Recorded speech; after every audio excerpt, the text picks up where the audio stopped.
Chers Yiddelers, aujourd'hui, 9 mars 2011, nous avons l'honneur de recevoir pour Yiddele Memory le professeur Benjamin Gross. Professeur Gross, bonjour. Bonjour. Merci d'accorder quelques minutes de votre temps à Yiddele Memory.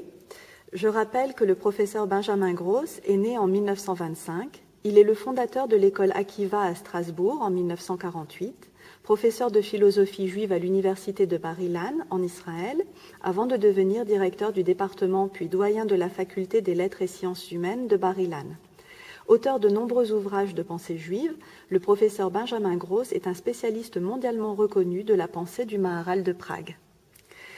Professeur Gross, je dois dire que je suis très impressionnée par votre immense bonté, votre sagesse et votre érudition. C'est pourquoi je tenais à vous interroger pour l'association des jeunes enfants de survivants de la Shoah, Yiddele Memory. Merci beaucoup. Vous êtes né donc en 1925 à Strasbourg et vous aviez donc 14 ans lorsque la guerre a commencé en 1939. Exact. Alors, pouvez-vous en quelques mots nous décrire comment vous-même et votre famille avez survécu pendant la Shoah ? Alors, comme vous l'avez dit, je suis né à Strasbourg et Strasbourg est une ville qui est à la frontière entre la France et l'Allemagne. Oui. Et donc, Strasbourg a été évacué de tous ses habitants au début de la guerre et nous avons été transportés de ville en ville jusqu'à arriver dans le sud de la France. Oui. Alors mon père était prisonnier de guerre pendant ce temps-là et moi j'étais avec ma famille, donc je suis fils unique avec ma mère et nous nous étions réfugiés dans le sud de la France. Et c'est là que nous nous sommes cachés pendant la guerre. Au début, c'était assez facile parce que avant, dans le cas du gouvernement de Vichy, il n'y avait pas vraiment de persécution. Oui. C'était une situation difficile pour tout le monde. Mais à partir du moment où les Allemands sont entrés dans la zone sud, la situation devenait extrêmement difficile.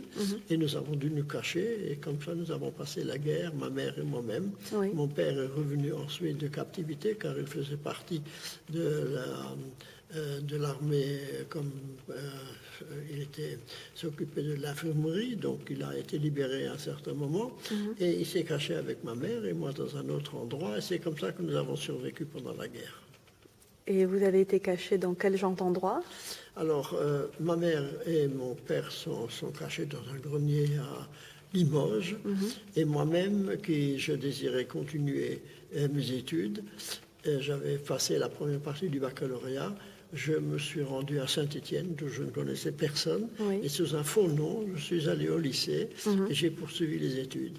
Donc, avec des faux papiers, je dois dire que malgré les temps extrêmement difficiles et les dangers qu'il y avait à circuler, à simplement être dans les rues, où on pouvait être raflé à tout moment, relativement, nous avons passé le temps d'une façon, je ne dirais pas agréable, mais en tout cas plausible. Vous n'avez pas trop Nous souffert n'avons comme pas certains trop souffert, nous avons souffert survivants. comme Bien tout sûr, le monde, des la peur bombardements, et était la là. peur constante Oui. d'être attrapé, Oui. mais loin de tout ce qu'on a pu imaginer après.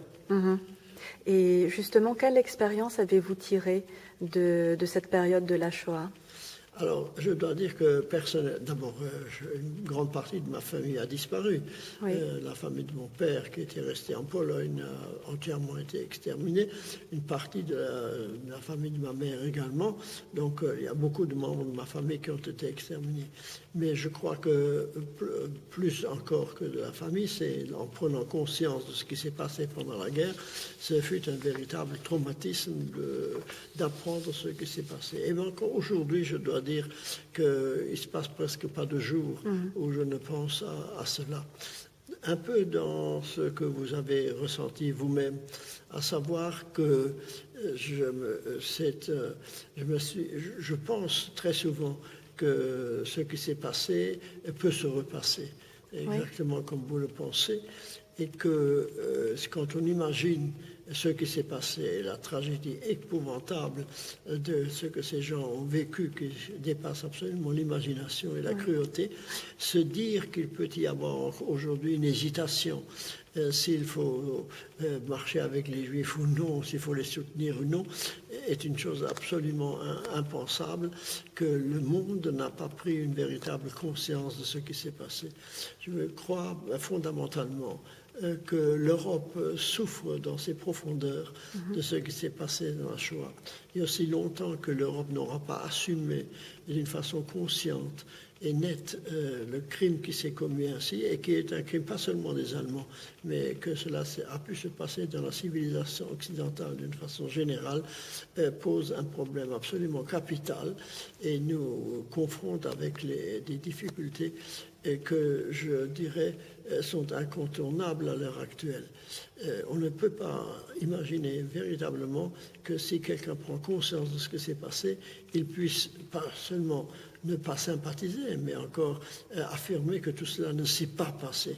Et par conséquent, aussi longtemps qu'il peut y avoir des personnes qui sont négationnistes et qui affirment que cela ne s'est pas passé, et que le monde entier est tout de même prêt à reconnaître ces personnes, à les abriter, à leur donner voix d'une façon publique, eh bien le danger, à mon avis, subsiste. Je me souviens que lorsque ont éclaté les accords, je dis éclaté, les accords d'Oslo, j'avais reçu à cette époque-là, à Jérusalem, une délégation du CRIF, et j'avais dit, ici, en ce moment, on est en train de reposer les bases d'une possible Shoah. Et les notables qui s'étaient venus me voir se sont tous levés d'un seul cri, vous n'avez pas le droit de dire cela.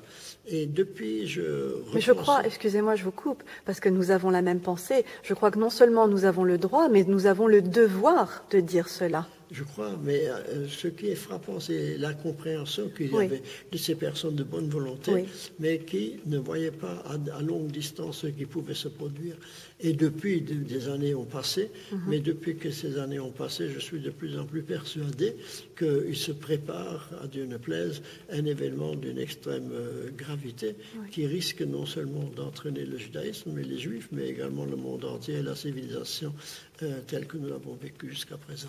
Je suis contente de recevoir un homme tel que vous, d'une telle érudition, être d'accord avec quelqu'un de ma génération qui le voit aussi comme ça, malheureusement. J'ai été frappé par votre réaction. Je veux dire que très souvent, lorsque je dis cela, on dit que j'exagère, et de voir que dans votre génération, vous avez réalisé profondément cela, me touche beaucoup, dans ce sens que je vois que ceux qui ont vécu la Shoah et la génération suivante, au fond, restent imprégnés de ce qui s'est passé. Et eux-mêmes n'ont pas vécu cela, mais quand même, je vois que les parents ont transmis quelque chose dans les profondeurs qui fait qu'ils ont une vision que d'autres n'ont pas. Et que par conséquent, la Shoah a eu un impact direct, non seulement pour ceux qui l'ont vécu, mais ceux qui ensuite ont été en contact avec les rescapés d'une façon indélébile et extrêmement profonde. C'est ce qui m'a frappé dans votre réaction. Oui, c'est vrai, c'est tout à fait vrai. Et je pense que d'avoir eu un papa survivant de la Shoah, tel que je le dis d'ailleurs sur l'interview de Gizen TV, le 11 avril 2010 dernier, le fait d'avoir eu un papa survivant de la Shoah fait toute la différence, parce que d'avoir été à son contact permanent, et c'est vrai que c'est incroyable, souvent les gens pensent que je suis petite fille de survivants et ils me font répéter 2 fois parce qu'ils ne comprennent pas que d'avoir 35 ans, on peut avoir eu un papa qui aurait maintenant 90 ans. Ils ont beaucoup de mal à réaliser. Mais je crois que c'est une grande chance et une grande force que de pouvoir témoigner, parce que ce que mon père m'a transmis alors que je n'avais que 4, 5 ans, 10 ans, etc., j'en suis complètement imprégnée, mais pas traumatisée. Et ça, c'est une chance, je crois, parce que justement, je peux délivrer aussi ce message tout en étant jeune. Donc, ce qui fait que je peux m'adresser à plusieurs publics. Mais je suis ravie vraiment de votre message. Je crois effectivement que l'initiative que vous avez prise est une initiative importante, d'abord pour soutenir également toutes ces personnes, mais surtout, quand vous dites qu'il faut éveiller les consciences, cela me semble d'une extrême importance. Il est extrêmement, il est capital même, je crois, de souligner pour tout le monde, et pour les juifs comme pour les non-juifs, que l'antisionisme n'est qu'une façon masquée peut-être même quelquefois inconsciemment pour ces personnes, mais d'avoir une attitude absolument antisémite, et plus gravement qu'antisémite, je veux dire, avec le souci d'éradiquer la présence juive.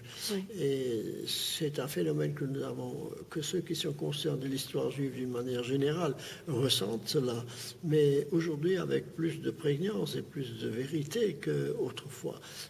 Quand on vient, moi j'habite Israël, mais quand on vient en France et qu'on voit les réactions, et je dirais même un certain assoupissement des consciences aussi parmi les Juifs qui semblent établis là où ils sont, sans avoir toujours conscience de la gravité de la situation, je crois que l'initiative que vous avez prise d'un éveil est quelque chose d'extrêmement important qu'il faut poursuivre dans ce sens. Merci. Monsieur le professeur Gross, lors de la conférence que vous avez donnée à Monaco en décembre dernier, concernant Hanouka et l'actualité sous le prisme du Maharal de Prague, vous disiez que le juif devait transcender la matière pour la mettre au service de la spiritualité.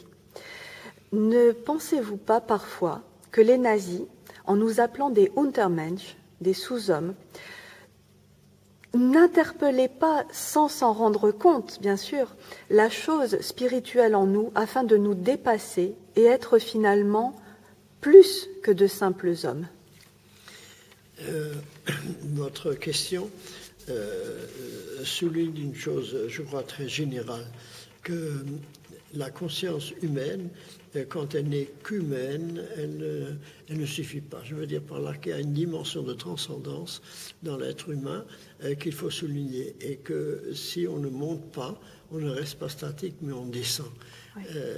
Je crois effectivement que ceci est important et qu'il faut souligner que la volonté des nazis était de supprimer toute l'humanité chez ces hommes. Et ce n'est que de cette façon-là, d'ailleurs, qu'ils ont pu réaliser leurs méfaits.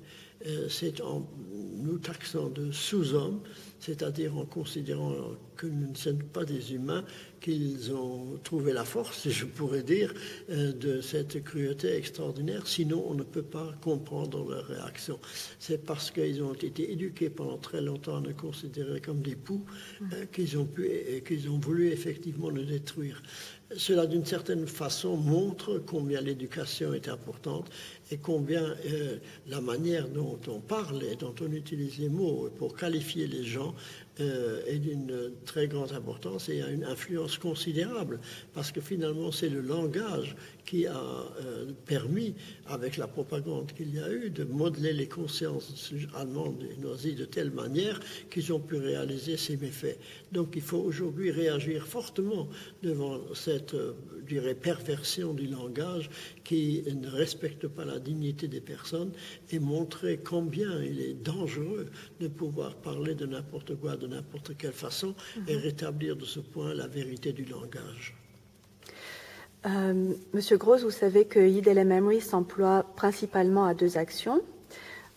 Tout d'abord, réunir des jeunes enfants de survivants de la Shoah pour faire une étude socio-psychologique sur notre panel, ce qui n'a jamais encore été fait dans le monde. Et bien sûr, lutter contre l'antisémitisme et l'antisionisme, le nom super cool, super moderne de l'antisémitisme. Donc partout à travers le monde, si possible, ce que j'appelle le réveil des consciences. Que pouvez-vous ajouter à ces actions? Je crois que je n'ai rien à ajouter à cette action en quelque sorte, sinon à renforcer votre volonté de la poursuivre, parce que là, pour poursuivre, il faut également une certaine force pour aller dans ce sens. Donc il est effectivement important, comme je l'ai dit tout à l'heure, de soutenir ces personnes qui n'ont peut-être pas toujours la conscience très claire de ce qui se passe, et d'autre part, de lutter contre l'antisémitisme. J'ajouterais pour ma part tout de même que lutter contre l'antisémitisme est quelque chose de, je dirais presque de négatif comme fonction. Il s'agit surtout, à mon sens, de donner une signification à la présence juive dans le monde, c'est-à-dire une façon de lutter contre l'antisémitisme en renforçant la conscience interne parmi les Juifs de ce qu'ils sont et de ce qu'ils représentent. Et avoir survécu à la Shoah est précisément aujourd'hui un devoir dans ce sens de montrer de quelle manière la persistance juive est importante pour la civilisation en général. Et que lorsque l'on s'attaque aux Juifs, on ne s'attaque pas seulement aux Juifs, on s'attaque à une persistance de l'humain. Et il n'y a peut-être pas de plus grande importance aujourd'hui que de montrer de quelle manière le judaïsme, dans son sens profond, est une lutte pour la civilisation. Je crois que c'est ce point de vue positif qu'il faut montrer et que l'éducation, dans ce cas-là, est véritablement le premier front, je dirais, de notre lutte contre l'antisémitisme et surtout pour renforcer la conscience interne de ce que nous sommes. Bravo. Professeur Gross, vous avez aussi dit dans une interview dans le magazine Communauté Nouvelle que toutes les branches de la communauté juive devaient être unies et ne pas se sentir en concurrence. C'est aussi ce que je pense, surtout en ces temps troubles pour le peuple juif qui est assailli dans tous les domaines, que ce soit l'économie, la presse, la religion. Et quel est votre message aujourd'hui pour les Yid el-Az ? Alors, en ce qui concerne la question de l'unité, c'est vrai que nous devons manifester une unité générale. Unité ne veut pas dire une uniformité. Je veux dire par là qu'effectivement, nous pouvons avoir des opinions différentes, et je crois même nous devons en avoir, et souligner la singularité de chacun, mais cette singularité n'empêche pas que sur les choses essentielles, c'est-à-dire notre survie et notre présence dans le monde, est quelque chose d'essentiel. Alors, sur ce point, il doit y avoir effectivement unité du respect de notre dignité profonde, tout en sachant qu'il peut y avoir une diversité dans notre approche du judaïsme. Alors, il faut souligner cette unité, parce que c'est cette unité qui fait, au fond, la dignité de notre message et l'importance de notre présence. C'est important. Et je crois que Yid el-Memory, comme toutes les autres associations éventuellement qui s'efforcent de maintenir cette dignité et de mettre l'accent sur l'éducation, doit être encouragée, poursuivie et mérite effectivement qu'on lui donne tout l'appui nécessaire. Merci, j'en attendais pas tant. Merci beaucoup. Et enfin, pour terminer, à la fameuse question yiddish, Wohin soll ich gehen? Où puis-je aller? Quelle est votre réponse? Quel est votre conseil?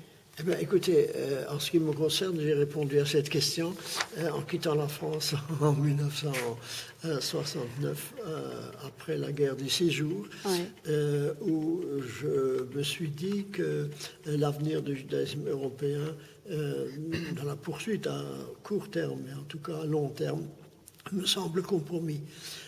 Cela est d'autant plus vrai aujourd'hui que l'islamisme se développe en Europe et que l'assimilation également se développe en Europe.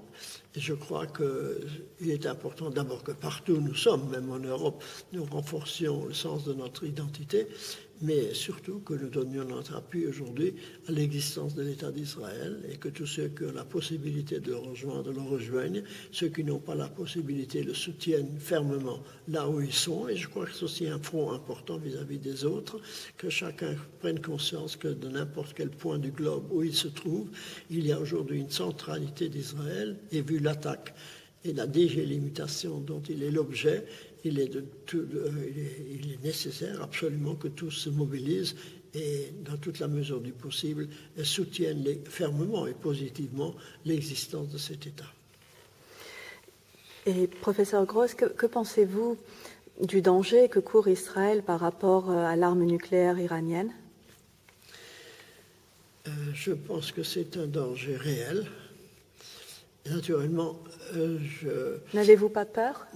Je vais vous dire que je n'ai pas peur, dans ce sens que il me semble, évidemment, il ne s'agit pas de se faire d'illusions, la chose est possible, je veux dire, mais il y a un fond d'espérance et d'espoir qui réside en moi, vu l'éducation juive reçue et vu aussi la mobilisation pour l'identité juive qu'il y a toujours, une certaine certitude que Netzach Israël, l'éternité d'Israël, ne se dément pas. et que par conséquent, quelles que soient les circonstances, Israël, je veux dire dans l'ensemble, le peuple juif, est quelque chose d'indestructible. Aussi longtemps qu'il y aura des hommes, il y aura le peuple juif. Alors, une partie de notre peuple peut toujours être détruit ici ou ailleurs, mais il reste en moi la certitude absolue, une conviction que c'est un élément indispensable à la survie de l'humanité qui ne peut pas disparaître. Alvaï, Bezrat Hashem. Professeur Gross, c'est un immense plaisir et un grand honneur que d'avoir pu converser avec vous. Merci. Je vous remercie beaucoup. Je vous remercie aussi pour votre soutien à Yid el-Memory. Et est-ce que je peux compter sur vous en tant que membre d'honneur pour répandre... C'est un plaisir pour moi et un honneur. Merci. Donc pour répandre la bonne parole de Yid el-Memory. Je vous remercie vraiment chaleureusement aussi pour votre temps. Et puis, que puis-je vous souhaiter? Peut-être de continuer jusqu'à au moins 100 ans, mais avec la force de 20 ans. Merci beaucoup. Vous êtes vraiment très aimable. Merci, professeur Gross.